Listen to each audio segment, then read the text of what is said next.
പിന്നെ വോട്ട് ചെയ്യണം. മൊത്തം നേരം പറഞ്ഞത് മലയാളത്തിൽ. അല്ല വോട്ട് ചെയ്താൽ മതി. ലാപ്ടോപ്പ് കേട്ടോ ചിഹ്നം. വോട്ട് ചെയ്യണം കേട്ടോ, മറക്കണ്ട. ലാപ്ടോപ്പ് 6ാമത്തെ ചിഹ്നമാണ് കേട്ടോ. സഹായിക്കാം കേട്ടോ. അടുത്ത് വോട്ട് ചെയ്യാം. നിങ്ങൾ ഇവിടെ ഇവിടെ ഇത് യൂട്യൂബ് ചാനലുണ്ട്. വോയിസ് ഓഫ് സംഘടനയാണ് കേട്ടോ. അതുകൊണ്ടാ ശിവട്ടാ വോട്ട് ചെയ്താ നമ്മുടെ പരിപാടി കാണണ്ട. വോട്ട് ചെയ്യും.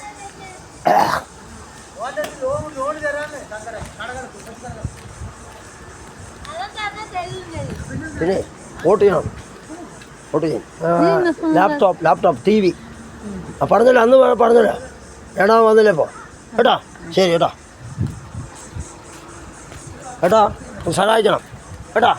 വോട്ട് ചെയ്ത് ലാപ്ടോപ്പ് കച്ചവടമൊക്കെ എങ്ങനെ വോട്ട് ചെയ്യണം. വീട്ടിൽ വന്നില്ലേ ലാപ്ടോപ്പ് TV മറക്കണ്ട. കേട്ടോടാ മാർക്ക്. ബഹുമാനപ്പെട്ട നാട്ടുകാരെ, പ്രിയമുള്ള ജനാധിപത്യ വിശ്വാസികളെ, നമ്മുടെ നിയമമണ്ഡലത്തിൽ MLA സ്ഥാനാർത്ഥി എവിടെ വീട് എവിടാ? പൊള്ളാച്ചിയാ. അതെ, MLA സ്ഥാനാർത്ഥിയായിട്ട് നിൽക്കുന്നുണ്ട്. ചിഹ്നം TV ആണ്, ലാപ്ടോപ്പ്. വോട്ടുകൾ ചെയ്ത് വിജയിപ്പിക്കുക. അന്ന് വീട്ടിൽ വന്നിട്ടുണ്ടായിരുന്നു, ഒന്നുകൂടി വന്നു. അവിടെ അണ്ണ അവിടെ വീട്ടിലുണ്ടോ? പറയും കേട്ടോ. ലാപ്ടോപ്പ് TV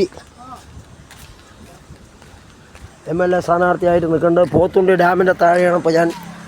എല്ലാവരും നേരത്തെ വോട്ടുകൾ ചെയ്ത് വിജയിപ്പിക്കുക കേട്ടോ. നമ്മൾ വോട്ടൊക്കെ ചെയ്ത് സഹായിക്കുക. MLA സ്ഥാനാർത്ഥിയാണ്. TV ആണ് ചിഹ്നം. ലാപ്ടോപ്പ് കേട്ടോ.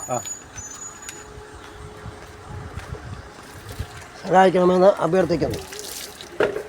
പിന്നെ വോട്ട് TV വോട്ട് ചെയ്യാൻ ലാപ്ടോപ്പ് മകനോടെ മധു പ്രദീപ് വോട്ട് ചെയ്ത് സഹായിക്കാം കേട്ടോ. ലാപ്ടോപ്പ് 6ാമത്തെ ചിഹ്നമാണ് കേട്ടോ. തങ്കപ്പനാണ് ഞാനാണ് നിൽക്കുന്നത്. അതാരാ പറഞ്ഞത് തങ്കപ്പനാണെന്ന്? കയ്യല്ല, ലാപ്ടോപ്പാണ്. TV കേട്ടോ. 6ാമത്തെ അങ്ങനെ പറഞ്ഞിരിക്കുകയാണ് നിങ്ങൾ. TV ആണ് കേട്ടോ. ഹലോ, എല്ലാവരും ലാപ്ടോപ്പ് ചിഹ്നത്തിൽ വോട്ടുകൾ രേഖപ്പെടുത്തി വൻപിച്ച ഭൂരിപക്ഷത്തോടെ വിജയിപ്പിക്കണമെന്ന് വിനയപുരസ്സരം അഭ്യർത്ഥിക്കുന്നു.